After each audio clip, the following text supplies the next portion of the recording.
Good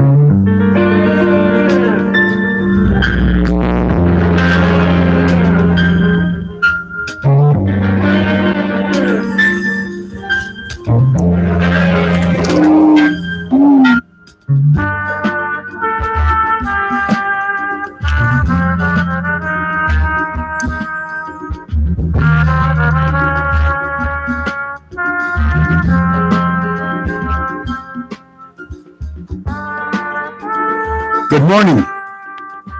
Hey, good morning. I'm Ron Miscavige, and this is Life After Scientology. And welcome to our episode. I guess you could call this, well, maybe not the Christmas edition. I think there's going to be one more. But, okay, the Christmas edition, except for one. And that's in English lingo. We lived in England for about 2.5 years while we were studying Scientology. I just thought I'd bring this up. And if you live 2 doors away from somebody, they would say you live next door but one. Great little things they had a take on the English language. Like, you know what, tic-tac-toe, you play the game, I'm sure. They call it knots and crosses. And like a screwdriver, you have a Phillips head and a flathead. A flathead is called a minus, and a Phillips head is called a plus. Anyway. Has nothing to do with anything, but I thought I'd bring it up because it's just trivia. Anyway, this morning we have a very special guest. I don't know what all to say about him because I know him for probably almost 40 years. And I know he's going to be embarrassed if I say this, he's one of the more brilliant people I've ever met in my life. He actually is an inventor, and he has done that for a living his whole life. He's an entrepreneur. And he's had quite an adventure in Scientology, and since leaving Scientology, another adventure. But anyway, before we get started, just let me take care of a little business here, and that is this. As you know, we don't have a sponsor. We depend on Patreons to support and help the ongoingness of this program. And I just want to announce we have a Patreon I'd like to announce this morning. Rachel Farrell for $2. Rachel, thank you very much. It's very much appreciated, and your help is one of the reasons why we can keep going here. So all of you who are brand new to this, if you go to my website, therealronmiscavige.com, you'll see how to become a Patreon, where you donate so much money a month, whether it's $2 or $10 or $100, whatever. And that's how we keep this thing going. We're dependent on your support. And the nice thing about it is this. I know many of you watch this to get enlightened, which was basically is the reason you should watch it, to be enlightened and informed on the abuses of the Church of Scientology and also other cults. But by becoming a Patreon, you become a contributor or a participant rather than just a spectator. So I think if you did it, you'd feel, maybe you'd feel a little bit better. You don't have to do it because no matter what the hell, I'm going to keep on doing this program no matter what. But anyway, so much for my little opening salvo of words there. Thank you. Thanks again, Rachel. And now to get to our guest. And I don't know what else to say about him because it'd be all platitudes and you're going to think I'm trying to borrow money from him later on, which I'm not. Anyway, this is a gentleman who's been involved in Scientology for over 40 years. I know him for quite a bit of that time. And please welcome Mr. Robert Almblad. Good morning, Bob. Hey, good morning. Morning, Ron. How are you doing? I'm doing okay, buddy. And I see you're all set for the Christmas season. You got your Christmas hat on. Yes, I did. We celebrated a little bit early. See, I got my tree up already. So we're all set for Christmas here. I just wanted to show you that it is Christmas time. Yeah, and Santa Claus is coming to town. Oh, he is. Good. Oh, yeah. I mean, I'll tell you, as a kid, we had a little thing I used to do with my sister, which was this. I was born and raised in a coal mining area in Pennsylvania, and we had a coal stove in the kitchen. And I used to write a little note to Santa Claus, and I would throw it in the stove and watch it burn up. And then immediately I would look in the coal bucket, and there'd be a note in there, and it said, "Yes, you will get these presents, Ronnie." And it was my sister. She had me conned. I believed it. I actually believed it. I looked forward to it. And I'd say, Elsie, please let me write some notes to Santa today, Anyway, that's the life of a kid, huh? Yes. So look, let's get rolling because you have a really interesting story to tell. And let's kick it off with how you got started in all this. How did you get started in Scientology? Let's go right from the beginning, Robert. Well, okay, like many people in the 70s, I got in 1970. They were in universities. I was going to the University of Colorado at the time, and I ran into Scientology there. And I mean, it really changed my life. At the time I was, in that generation. I was born in 47. So this was by 1970, I was, wondering what to do because we had the Vietnam War and all of those things. And I was trying to avoid the draft and all of that sort of thing. So when I ran into Scientology, I said, man, this is absolutely fabulous. And I bought every book that LRH ever wrote, and I read them all. I never went to an org or a mission or anything, or even talked to a Scientologist. I ran across one book, and then I ordered them all, every book there is, and my friends thought I was nuts. So I went to Holland, and I rented an apartment, and I sat there for, I think, about 3 months or so and read every book that LRH ever wrote. And then I said, well, there's probably other people who have done, are interested in this guy too. And I went to the back of the book, and it said, yeah, you could contact, there was a church in Leiden, Holland, a mission in Leiden, Holland. So I went to Leiden, Holland, and that's where I took the comm course. That was the first time, my first introduction. And I think that was actually late 69, 1970, something like that. And then I went back then from there, I went to Los Angeles, went to Celebrity Center. And that's where I joined Sea Org staff at Celebrity Center circa 1970 or so. Yeah. And so I had a great time at Celebrity Center. And at that time, Yvonne Jentz was the CEO. And she made a deal with LRH that she needed a class at that time. I think it was a class 8 was the highest CS. And so he made a deal with her. You give me 2 people at least to replace, 2 quality people to replace the class 8 CS I'm going to send to Celebrity Center.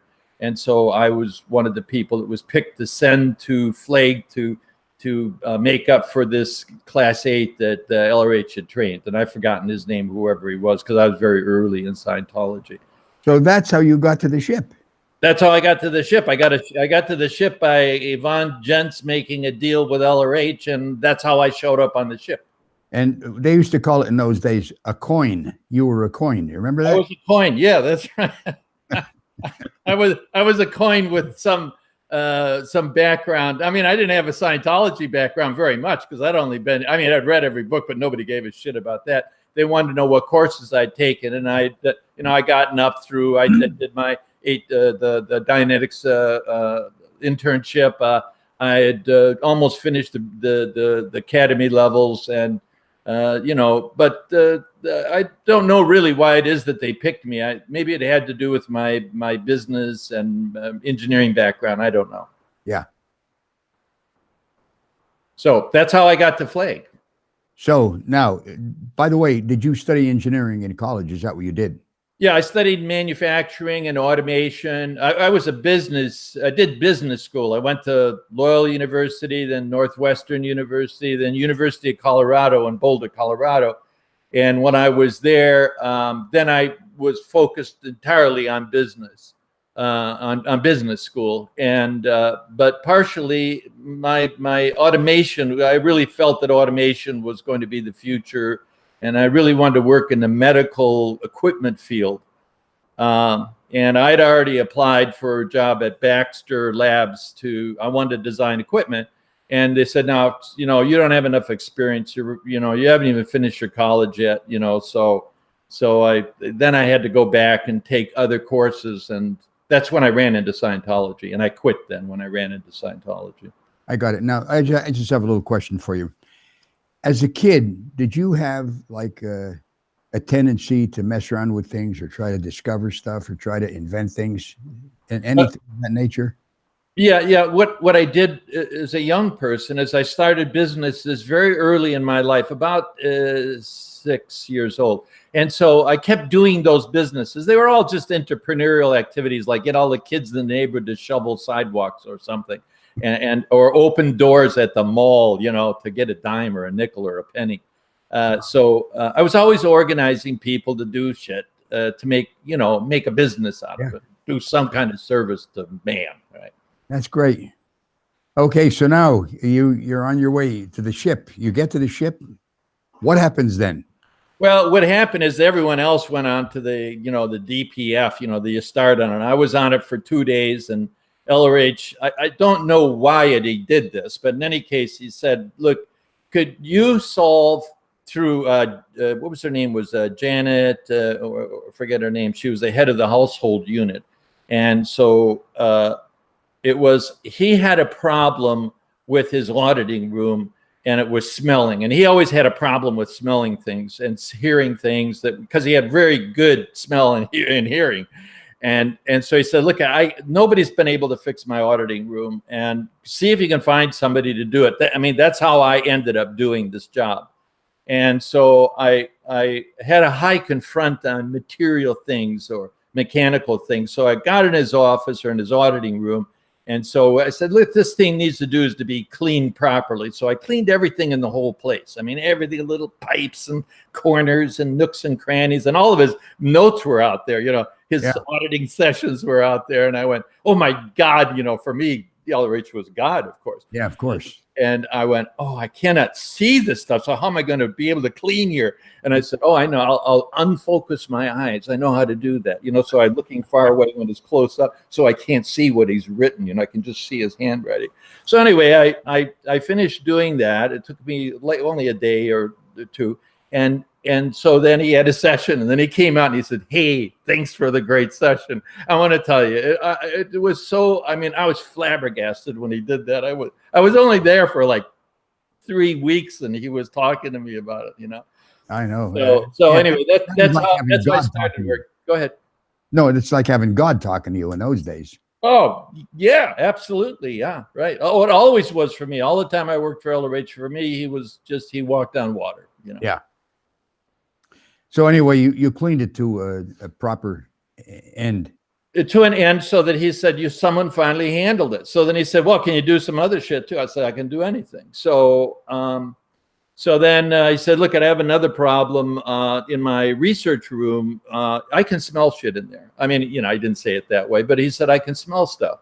And he said, I don't know where it's coming from. And everybody's tried everything. Can you see if you can solve it? And I said, okay, I'll work on it. His research room was, I would guess, about 2,000 square feet or so. It was a pretty good sized room. Maybe not, but anyway, it was a good sized room. It was the whole top of the Apollo, right? Yeah. And so I had worked on it for weeks, and he never said, oh yeah, you solved the damn thing for me. And then I took out the rugs, and I said, oh, these rugs have got some dirt in it, and I wonder where this dirt comes from. So I went to the manufacturer where he bought it, was in Morocco, and I said, look, I got this dirt in this rug, and it's a fairly new rug. I don't know why the hell it's got this dirt in it, a little black dust in it. I took it out on the deck and knocked it out and found it. Right.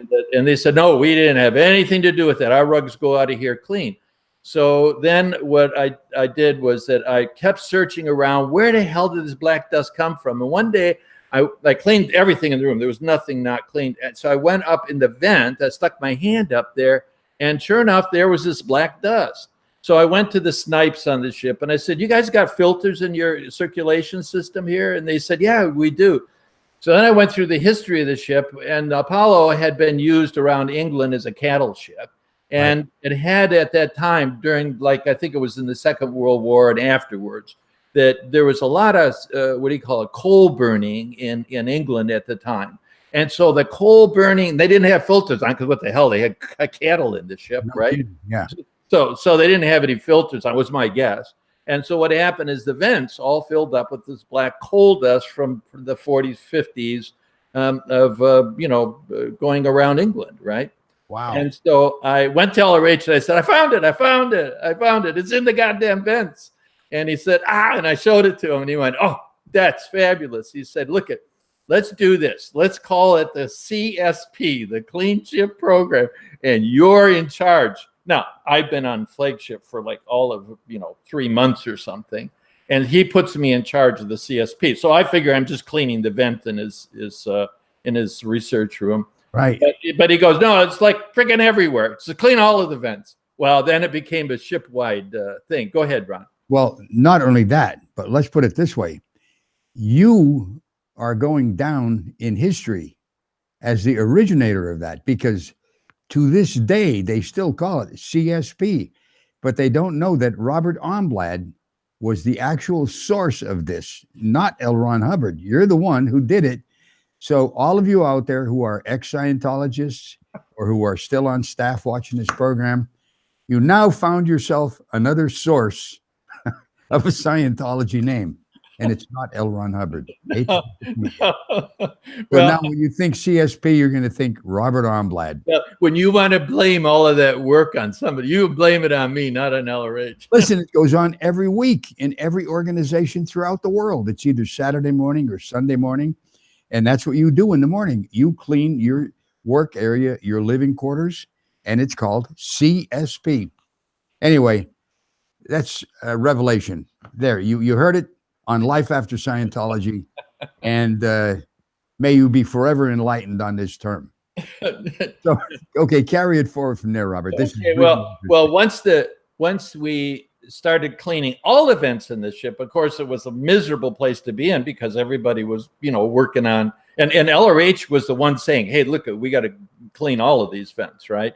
Yeah. So a few days after we started this thing, I was in charge. They put me in charge of it. And I had no idea what the hell that meant, because then I ran into Norman Starkey, who was the captain of the ship. Then all of a sudden I was senior to everybody. I mean, I was lower than I needed an umbrella so the ants didn't piss on my head. I mean, that's how low I was in that organization. So LRH puts me right on the top of the whole thing. And of course, everyone's looking at me and I go, well, I'm sorry, I didn't. This was not my idea, is what I wanted to say to the captain. Oh, I'll tell you, for people to get bypassed who've, quote, earned their rank, that's a hell of a thing. You know that? Oh, it was miserable for me because, miserable. That I was frightened all the time because I was trying to tell people what to do, and I was way, like I was just too low in the organization. Yeah. And one day I was walking a few days, about maybe 2-3 weeks after the CSP program started. There was a guy, you put the small guys inside the vents to clean, Right. And so I'm walking down the hallway and I see this guy climbing out of a vent, right? He's got his head sticking out the vent. And who is it? It's David fucking Mayo. And I go, oh my God, I have put the head CS inside of this head vent. supervisor of all of Scientology, wasn't All of Scientology. And I go, oh my God, what did I do here? So anyway, so that the LRH went, well, look at it, it's a little dirty here. So I'm going to move. And he went to New York and, or he went somewhere at that time. It's the time where there's not a lot of record of where he went. We were in dry dock in Portugal, and then he went somewhere, and then he came back. So I don't know exactly where he went. Right. So continue on. Oh, okay. So anyway, once, and then he did leave altogether. And one of the reasons why LRH got me to do things like he did when he was doing the metallosis rundown, he said, look, can you make this chair without any nails in it, right? So this would be the guy he would ask, would be me. How can you make a chair without, his chair that he liked, right? So then I would go through the chair and check all of the metal parts of it. And I said, LRH, look, I don't, it's better to get another chair than it is to try to convert this one and remove all of the metal out of your chair. I didn't know about the metallosis rundown. That's what he was doing at the time. I found out later. Right. But, so I was doing things like that for him. Anything that had to do with mechanics or a solution to a problem, because I considered myself like a research scientist early on in my life of researching, marketing research to the field that I wanted to get into was in the medical field, because I thought there was a a lot of opportunities in the medical field. Well, look at you. You working with LRH. You must have become friendly with his family, because wasn't his whole family there, like Arthur and Quentin? Yeah, everybody was there then, and so there was Diana and Suzette and Archie and Quentin and yes, and Suzette. And Mary Sue. And yeah, I got to know all of them. We all lived on the same floor. All the messengers knew me, and I knew them. And so I got to know the entire family at that time, and I mean, it was a extremely pleasurable time for me, very adventurous, and of course I was quite young, and I mean, it was like working with God, I tell you, and his family too. It was really. You must have had prestigious type birthing on the ship, or did you? Yeah, no, I had like the best berth in town outside of the family, right? So I had my own cabin and my own. I had everything. I had all the best food and everything, So you had your own cabin. I had my own cabin. Yeah, right. And this is at a time when some of the people, their berthing was laying on deck, sleeping on a mattress out in the open, right? Yeah, right. Yeah, in fact, after LRH left, then I became because I didn't have a job anymore because LRH wasn't there anymore. So they assigned me to berthing in charge because I had a high confront on handling stuff, and there was 360 people on board, and so they said, okay, you're the berthing in charge. This is the hottest seat on the whole ship, because when somebody comes into the ship, some high-ranking guy or something, you've got to throw out people like married couples out of their cabin and put the senior person in. Now, you can imagine how hard that is to do.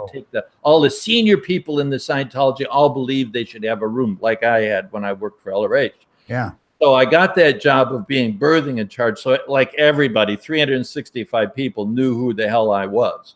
And so that was my second job on Flag, was the berthing in charge during the days when it really expanded, where the FCCI, where Flag Case Completion Public came to Flag, and the ship just exploded. And I rented hotels, or I rented rooms at hotels and put people in it.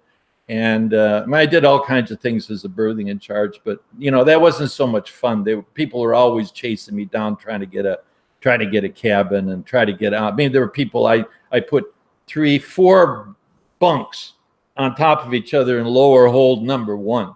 Wow. People in there. I mean, it was terrible. Yeah.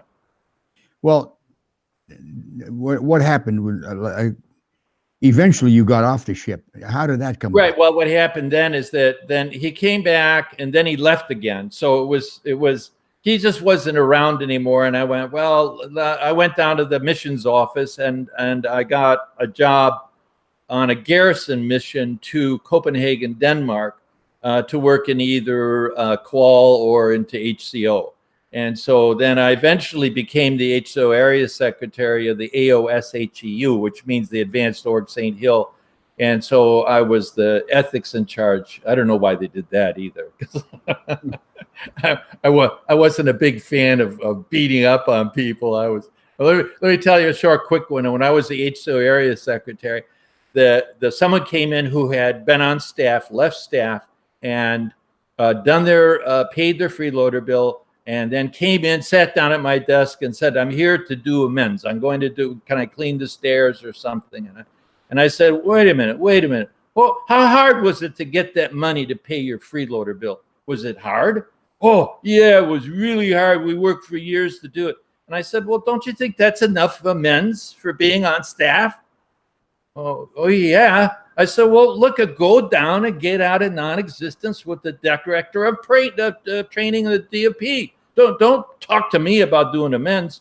If you're not going to join staff again, I don't need to talk to you. You don't need to do anything. You did the right thing.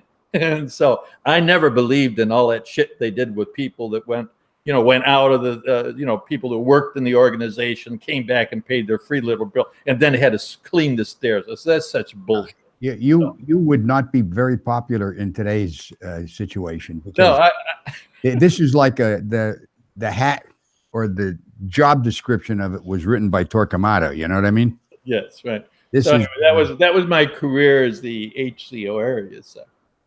So you ended up in Denmark, right? Yeah, in Denmark. Yeah. And then what happened after that? Well, then I got married to one of the staff members, Yvonne Larson, and she became pregnant, and so I requested a year's family leave, and they gave it to me. And after a year, I was too involved in business to go back on staff, so I paid my freeloader bill like everyone else did, and then became a staff member. I mean, I'm a public at that time. So that's 77. And then at that point, you're running your own business. Is that what you were doing then, Robert? Right. Then I had started an automotive business in Northern Europe, and which eventually became the largest American car automotive parts business in Northern Europe. So it was a very successful business. I did that in 3 years. Wow. What an adventure.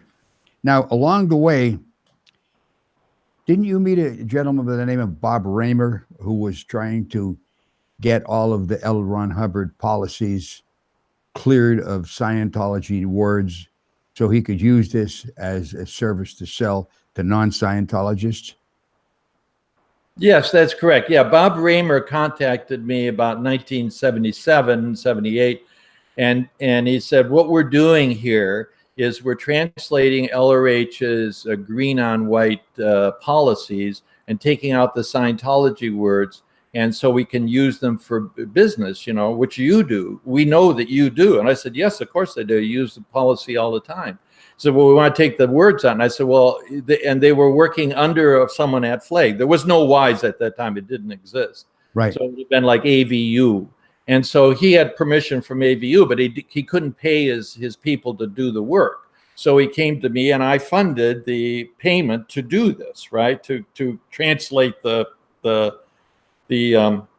policy letters. The policy letters so that you could be used for any business. So after about a year into it, I was very interested. I thought it was great, and I was always trying to do projects that were not just my business projects, but were Scientological projects that I could use my business capabilities with.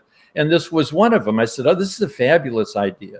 So so then the course packs were converted, were printed up, passed by AVU.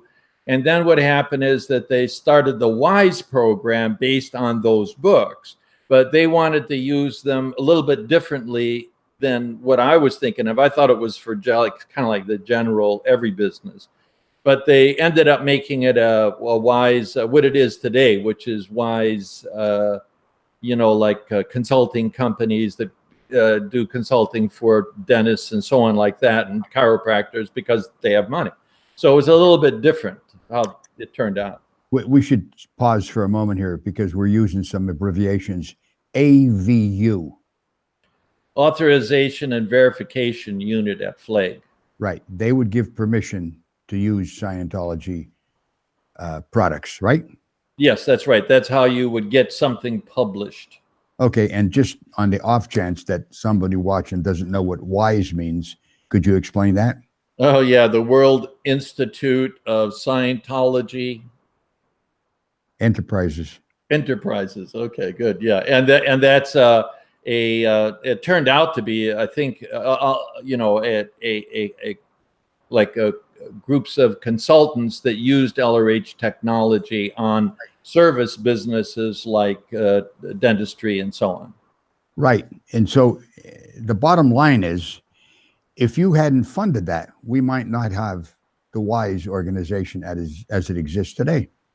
Yeah, correct. Yeah, correct. Yeah, the basis of WISE is what Bob Raymer and I did. Well, I funded it. I didn't do any of the work. I just paid the translators or the people that converted it, and allowed them to have a living while they worked on a great Scientology project.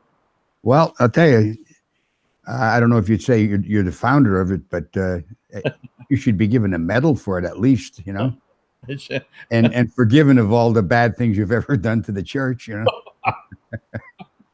I mean, don't you think? I should get a prize. Because they say there's an old saying that runs throughout the whole universe, and you can hear this no matter where you go, and it says, money talks, bullshit walks. Yeah, you got it right. So without money, you're in a little different situation than you are if you have money. And so thank you for starting Wise. I will tell you that there is value in that program, and there's no two ways about it. That's my opinion, though. Okay. Yeah, and I share your opinion. It was very valuable. The work was done. It was used. People liked it. And then I went on to do other things. Right. Now, we're talking in 77, 78, late 70s. Yeah. You became pretty friendly with Diana Hubbard, did you not? Yeah, well, when the people I became familiar with at that time, you were one of them, and this was the whole Pure program that we worked on, that you and I and Diana Hubbard and Dave Richards and Tony Dunleavy and a medical doctor, it's Marcus somebody, and we were Bob Raymer too. Bob Raymer just tangentially, he did some things in it, but he was only then an associate of mine because of the Wise. Yeah, but he used to be around the Pure Center. I remember that. Yes, right, because he was certainly a friend of mine. But the people who were paid employees of the Pure Center that we started back then I don't think that Bob Raymer was. No, he wasn't. Well, I was. Yeah, you were, and so was Dave and Dave Richards, and it was Tony Dunleavy. I don't remember all of the people. Oh, yeah, Ed Naranjo was the other one. Yeah. And when I saw the first bulletin come out for the Purif, I said, oh, shit, now I can do some real, true medical research. And so what I did is I got a guy named, remember Graham Carr? Graham Carr, he put up 150 grand. I put up 100 grand. So we had $250,000, and $250,000 in 78 was a good chunk of money. And we rented a building, just a 2-year lease on it. This is totally only just not to make money, but just to prove that what LRH had done on this Purif was medically solid, right? And that's what I wanted to do. I wanted the world to know.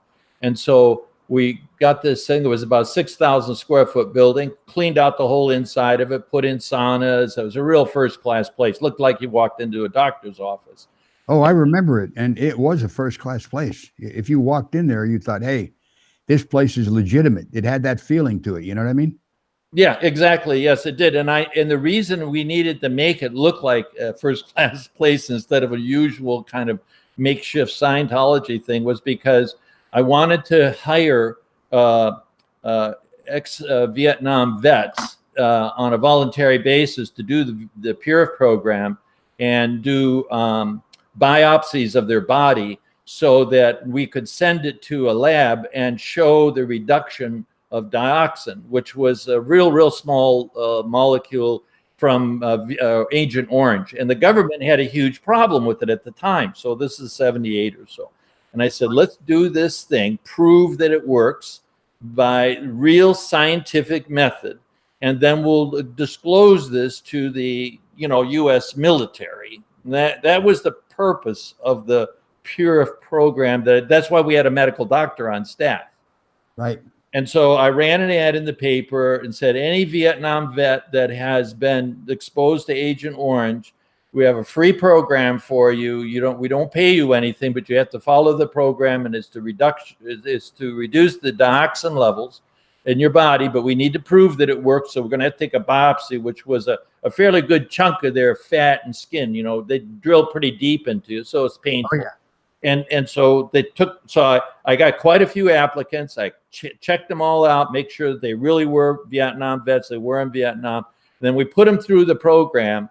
And then we sent the results to one of the top West Coast labs to test for dioxin before and after. And the test results were the dioxin levels, and every single one of them was up here and went down there. Every one of them. There wasn't one of them that didn't drop the dioxin level, which is often considered almost impossible to get done. Right. And that was the purpose that I had of doing this more than anything. And so once I had gotten my dioxin levels that dropped down, then I went, I'm done. I don't need to do this anymore. This is, now up to, the church or whatever it is to, yeah. Oh, yeah. And at that time, that's when it is that I contacted Diana too, because she worked with us on this too. So this was the first time I recontacted Diana Hubbard to help us to promote the dioxin reduction Purif program. Right. No, I'll tell you, that was a hell of a program. That was a moment in my life. I remember working there, and it was it had a feel to it, like something is happening here that's good. Do you follow me, Robert? Yes, yeah, right. If you remember, Ron, we did a commercial. We hired a helicopter, and it flew over a sailing ship, and it said, "If you want to have a clean life," or something like that. It was really good, great commercial. And I know. And I was at the wheel of the ship. Of course, somebody below decks was guiding it, and I had my arm around a professional person who was, good looking, and we both looked healthy, and that was the after result of it. And yeah, that's right. Yeah, that's right. You were. I was the guy. You were the healthy guy of all of us Scientologists. You were the healthy one. That's right. You got to go on the boat. Oh yeah, got a new outfit, some deck shoes and stuff, and I wish I still had those shoes. They were comfortable. Anyway, that was fun. That was a great commercial, and it brought in all those. And then what happened is that, if you remember this, so you said what happened after we ran the commercial. Then 60 Minutes found out about it, and they put a camera crew and all those reporters at the front door of this place waiting for me, and they followed me around everywhere. 60 Minutes trying to do an interview, but I wouldn't do one. So I never did do an interview with them. They wanted to know what the hell, I didn't want to get involved in the Scientology part of it, Yeah. Well, that was an adventure in itself. And you proved that it did work, which on that alone, Scientology should forgive you of everything you've ever thought or done against them and make you a kakan. And yeah, well, when I got done, I turned everything over to Bob Wisner. And Bob Wisner now, I think he's still the ED or whatever it is of the Purif program that they have in Los Angeles. Yeah, they don't call it a Purif, though. I think they call it a detox center. A detox thing, yeah. Bobby Wisner's name is now Michael Wisner. He changed it from Bobby to Michael because Michael has more impact.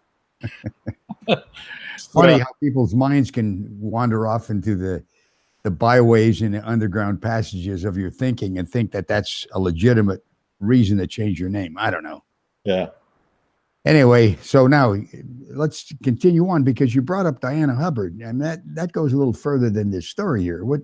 Yeah, then I got back in touch with Diana, who I knew from the ship and knew, of course, the whole family. So she was very trusting of me, and at that time, my best friend, besides yourself, was Dave Richards. Yeah. And so Dave Richards, he worked for LRH for years, and he was LRH when Dave Richards was the CEO of the Washington D.C. org, when it really became really big.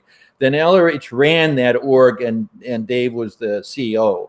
And so because it was so successful, he awarded Dave the Kakan Award personally. I mean, LRH awarded it to him. Yeah. And the Kakan Award, by the way, for those who don't know, it just means you can do anything you want, and you have ethics protection, and no one will do anything against you because inside the organization, because you've done such great work for the church. Right. And so Dave and I. Diana asked to meet with Dave and I over a subject that we agreed to keep totally secret, and which I've kept secret for over 30 years now, since this would be like 1978 or 9. And the secret meeting was that this is, I would guess, we had, I think it was a 1981 or so meeting, and it was about when they first started to take out the missions. There was kind of like a mission wipeout at the time. Oh yeah. Diana asked us to come to dinner and keep this secret. Now, as you know, Dave passed away about 2 months ago, and he's supposed to be here with me doing this video. But you know, he's gone, and so I'm here by myself. He would be normally the person who would be, you know, he was well known as an organizational person, a very successful Scientology organizational person. But anyway, he's not here. Yeah, I'm going to interrupt you just for 1 second. David Richards was the first person I interviewed when I started this podcast back in February of this year. So if you go to episode 1, you'll see David Richards sitting next to me in this same studio telling about his escapades and his adventures and his life as a Scientologist and after that. So that's how you could get to meet Dave Richards, who was a dear friend of both of ours. I'm speaking for you, Bob, and I think you'll agree with me. Anyway, continue on with the story. But I wanted to mention, if you wanted to see Dave Richards, go to episode 1 and you can hear his interview. Go on, Bob. Okay. So what Diana said, okay, look at what the meeting was about. And I knew a lot about it before the meeting because we were good friends and saw each other pretty much almost every day. And she said, look, the David Miscavige. So this is 81. So this is very early on with David Miscavige. And she said, he's gone mad dog. And I need to do something about it. The missions are getting wiped out. You know, I called you here because Robert is a friend of mine. And Dave, you're an organizational person. You understand the church. You worked at Flag. You know, we all know each other really well. What are we going to do about this? What are we going to do? They're wiping out the mission network. People are asking me, what am I going to do? How am I going to handle this situation? So anyway, to make a, you know, fairly complicated story short, and that is that Diana and I, by ourselves, without Dave there, after this meeting, we cooked up this scheme. I was not the originator of it, but what she wanted me to do, or her to do too, but me to do the actual work, was to break into DM's office. And here's her words, and that was break into his office and find the crimes that he has committed and disclose them so he can get thrown out of the Sea Org before he creates too much of a goddamn problem for everyone, because he has a high authority position right now. And so anyway, that's started essentially a kind of cabal or laying the seeds for a revolution, but it was all centered around David Miscavige, and he wasn't in it. I never heard of him before. And I mean, I knew him as your son, but I didn't know him as his position, because I didn't know what his position was in the organization. Right. So anyway, in preparation for doing that, what Diana did was try to find a way to get in touch with her dad, because at that time, the only way to get through to her dad was through Miscavige. So we tried everything. We went around. So after that meeting where there's kind of like, oh my God, we're all in trouble, let's start a revolution, right?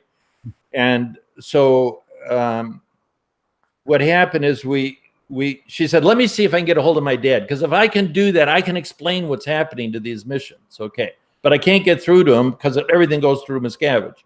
So let's see if we can get through. So she says, oh, Captain Bill called me. Captain Bill Robertson is an old Scientologist. And right. He says he's in contact with LRH. Oh, so you know, we're talking, you know, the time when everybody was trying to find him. He was off lines, right, in 81 or so. Exactly. Yeah. And so I said, so I went with her to meet with Bill, and Bill didn't have anything. You know, he was just like in his head, he was in touch with LRH. Yeah. Nobody was in touch with LRH. The only one in touch with LRH was David Miscavige. Right. So the end result was, she said, look, maybe what we can do, let's just break into the office and get the goddamn goods on the guy and get him thrown out of the Sea Org, right? Yeah. And so then what happened is that we had more meetings about it, and it was, you know, what's going to happen here with Scientology? It's going to run out of money. if you wipe out the mission network, there's not going to be any new people. We know where all the money comes from. It comes from the new people. We know where the new people come from. They come from the damn missions. Yeah. So what's going to happen to Scientology after you wipe out the missions? Well, it's going to crash and burn. Well, then that's a good time to start a revolution. So we agreed to that. We said, all right, well, let's just let it go for a while, and we'll, let Miscavige and whatever the hell he's doing, let it come to fruition. Let the shit hit the fan, and then Diana will rise up and say, let's change this organization. Let him fail would be the motto that we had. Well, I went back into session after that, and they squeezed out of me the plot to get the goods on Miscavige, and of course it pissed him off to no end, right? Oh yeah. So now I have a question. Did you ever actually go to his room and break into it? No.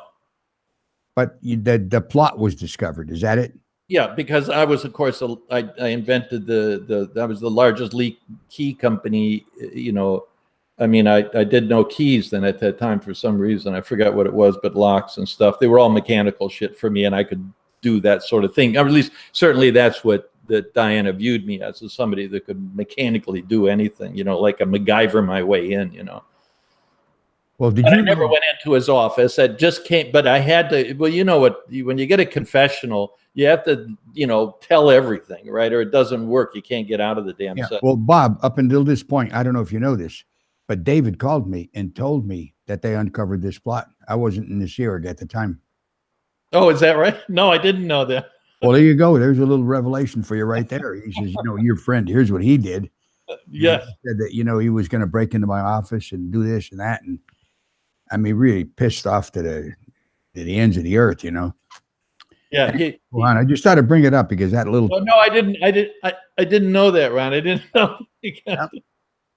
Well, late at night too. I mean, it got me out of bed. Oh, he was. What the hell happened? And boy, he's screaming. So here's what he did when he found out about it. After that call, he called me up. I was in Miami. He says, "You come out to Los Angeles right now." So I had to come out, and I go to his office, or to the building his office is in. I forget which one it is. It's not Big Blue. It's that other management building. Yeah, the management building, HTB. Yeah. So I go in and I say, "I'm here to see David Miscavige." I said, "Yeah, okay." And they take me into a room, and there's a chair in the middle of the room. And they say, "Well, you sit in that chair." And I said, "I don't need to sit. I can stand." "No, you have to sit. Sit in the chair." So then I sat in the chair, and I'm sitting there, and they put two big Sea Org members left and right of me in uniform. And then I go, and so then David comes into the room, and I stand up, and they go, no, sit down. I didn't understand why, but it seemed impolite to sit in the room with David Miscavige. So I sat down. So then he walked up to me, and he goes, and he spit in my face, and he said, "You stay away from me." And then I said, "Hey, man, I'm sorry." And that was the whole conversation. But yeah, he was obviously pissed. That was it. That was it. I got the old spit in the face thing, and that was what he did. Then I got declared, of course, and then I spent pretty much the 1980s doing ADE. I think I did it 3 times. To get back in the church. It took me until about 10 years to get back in. Wow, what a story! No, I didn't know that you did ADE for that length of time because, well, I guess until somebody says, "Okay, you're done," you're never done with A&E. Well, my problem with doing the A&E, which A&E for people is the steps that you take when you get declared a special person.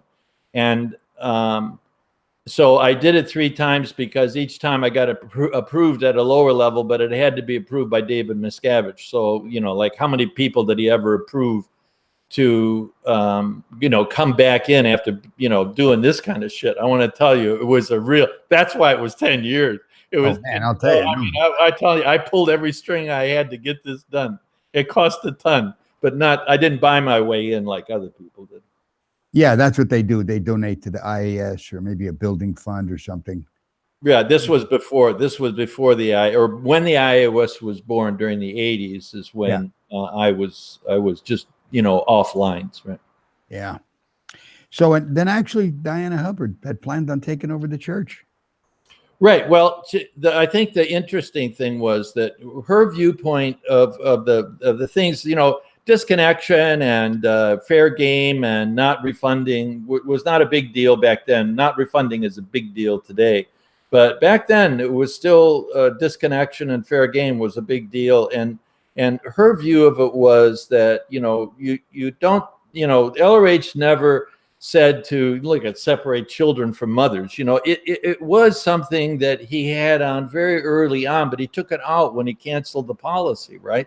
Right. And so the intent was never to, she knows that the whole purpose of this disconnection thing was truly disconnecting from people that were the 2.5%, the psychopaths, the psychiatric people. They know that there's about 3 or 4% or whatever it is of the people. They're quite nuts, and they're not good for other people. They're kind of harmful, right? And they are harmful. And she said that's who has to be disconnected from. It's not it's a political declare. So she called it a political declare. So you declare somebody a suppressive person in order to implement your political agenda. And that was what was going on. There was a lot of this disconnection or declaring somebody because of politics, internal politics. These people were not SPs that were being declared. They were just not in agreement with the church. That's what they were. And so they go, well, by definition, if you're not in agreement with the church, then you're suppressive. Now, it's totally untrue, of course. And LRH knew that it was untrue, and so did Diana know that it was untrue. And so having this heavy-handed disconnection and declaration of SP, because once you declare somebody an SP, then they're not only disconnected, but they're also fair game. Now you can beat the crap out of them, right? Yeah, and of course, you don't have to refund them anything, and you can cut off all of their financial things. So if another Scientologist owes you $1 million, well, you're fucked. You're never going to get that $1 million. It's gone, right? Yeah. So she knew those things were political, and that's what she was against. She was against, and why she wanted to take over was because of all of this political movement inside the church that had nothing to do with Scientology, nothing at all. It was about protecting the position of David Miscavige and other people that were at the top. They were protecting their position, their political position with LRH. And she said, this is ruining our organization. That is the reason why it is that she wanted to do the takeover. It isn't for her to gain power. She already had a lot of power. Yeah. It's that she couldn't get through to her dad. She loved her dad. I mean, there was nobody I knew that loved somebody more than she did, her dad. And she was just plain disconnected from him. She couldn't get in touch with him. And of course, how it is when you only have one communication line going into this one guy. Oh yeah, you're at a point of power, and that person has power, and other people are the effect of it. Well, I mean, this is. Let's kind of try to bring this to a fruition. What do you think, or what did Diane think would be the handling for this? I mean, that plot was failed. You couldn't get to him. What would be a way to handle this? Well, I can tell you what happened on the very last time that I talked to Diana. We were in one of the restaurants at the Fort Harrison, and she said, I said, hey, what are you doing? She said, oh, I was mistaken.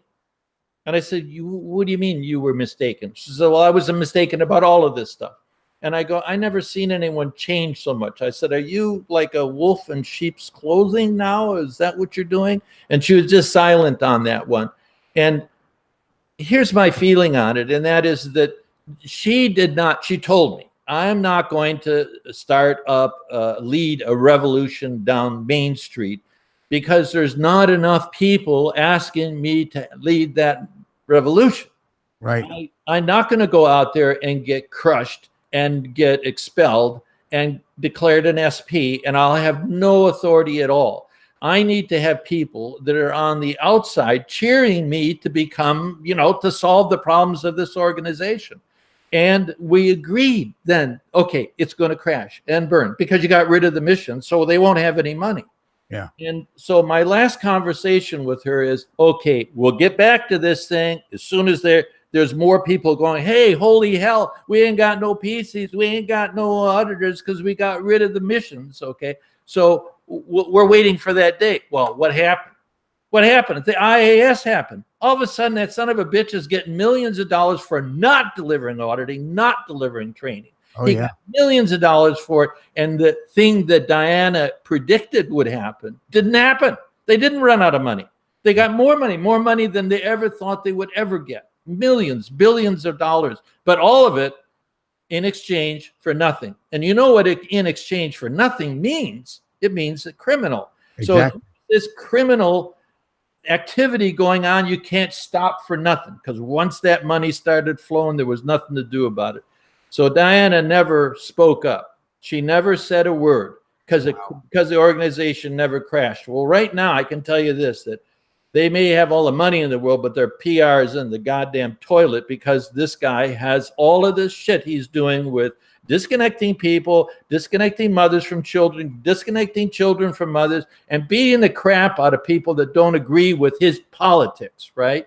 And that's exactly what's going on today, is that if it is that there was, you know, if they put those signs up, you know, they're talking about disconnection and how many times, you know, and if you put a sign up, a billboard up that says, you know, David Miscavige's stats are all about expansion of the organization. Okay, good. That is his stat.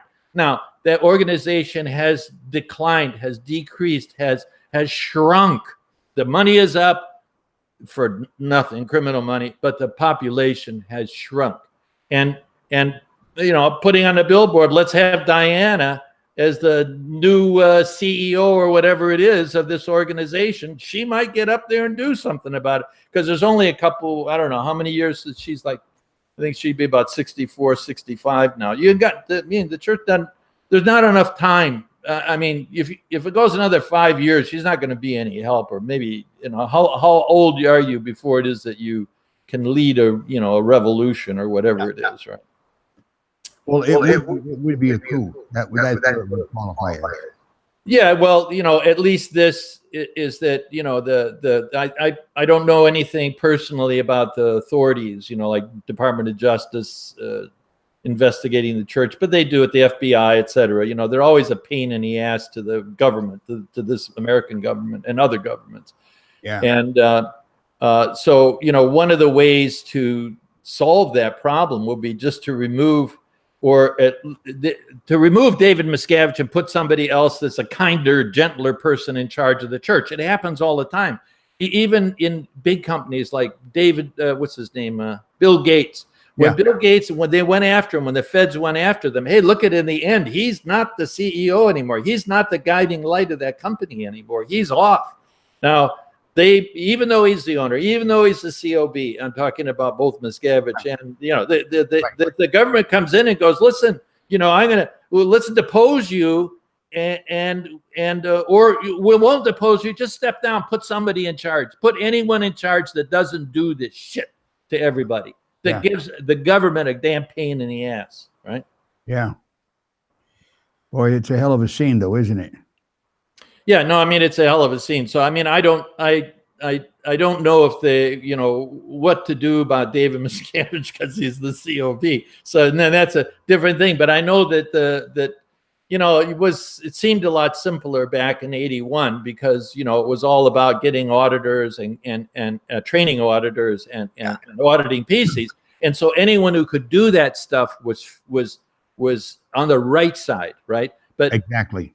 Now, since those days, if you talk about, no, we want to train more auditors. We want stats that are you know, income for auditing and training. We want income for that. We don't want other income. We want to move LRH forward. We want to move Scientology forward. That's what we want to do. And that's totally changed since then. Once those doors for the IAS opened up, boom, that was the end of that. He became all-powerful billionaire guy. But I do think that if they were marching in the streets, Diana would show up and say, "Okay, I'll lead you," because she has been suffering. I mean, I've gotten various reports, none directly from her, about her suffering, you know, inside of the organization. She's had to wear the black boots and the black coat and all of that shit. And I'm sure that it was terrible for her, but she's very good politician inside of the organization. So she's a survivor in that sense, Well, there's the story. You heard it here on Life After Scientology. It's absolutely an unbelievable story, and I appreciate you coming on, Bob. I'm calling you Bob. Does anybody call you Bob except me? Yeah, my mother and you. Okay. Then I'm not quite old enough to be your father, but definitely an older brother. Okay. Yeah, or an older brother. I should call you Robert. Robert, there's a lot of other questions I have about other aspects of Scientology, and I'd love to have you tell them, but we're right at the cusp of ending the show, and I want to do you justice, and I'm going to lean on you. Could I have you back for another program, please? Why, sure. This is just more fun than a barrel of monkeys. I'll tell you, I don't know how much fun a barrel of monkeys would be, but I'd hate to crawl in that barrel with them, I tell you. Anyway, this has been an adventure for me because you enlightened me on some things that I actually didn't know. And you got to tune into these episodes. This is where you're going to get enlightened and find out about things that only people who were in on it can tell you. This is not something that we rehearsed and did a script for. This is all off the cuff, and this is real live conversation. And again, let me end this off by saying, if you haven't become a Patreon, it would be very much appreciated if you would become one. Just go to my website, therealronmiscavige.com, and contribute to this and become a participant in our ongoing crusade here to help enlighten people so they don't get screwed up and get involved. And, well, like myself, I lost my family except for my son, Ronnie, and my granddaughter, Jenna. And my two daughters, my grandchildren, they're gone to me. And this has now been, I guess, going on 6 years. Well, actually over 6 years that they haven't spoken to me, and I have no contact with them. So that's why I do this. That's why I do this. And I'm hoping to help people to just not get involved, but also to enlighten them on cults in general and about, your mind being altered by somebody using certain techniques, which I've gone into in the past. And I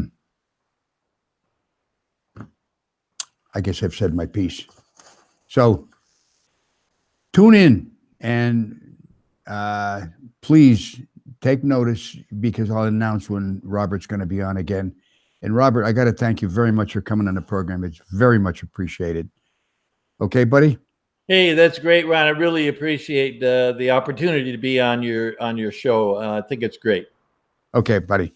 And meanwhile, this is Life After Scientology. I'm Ron Miscavige, and I will see you on the next program. Bye-bye now.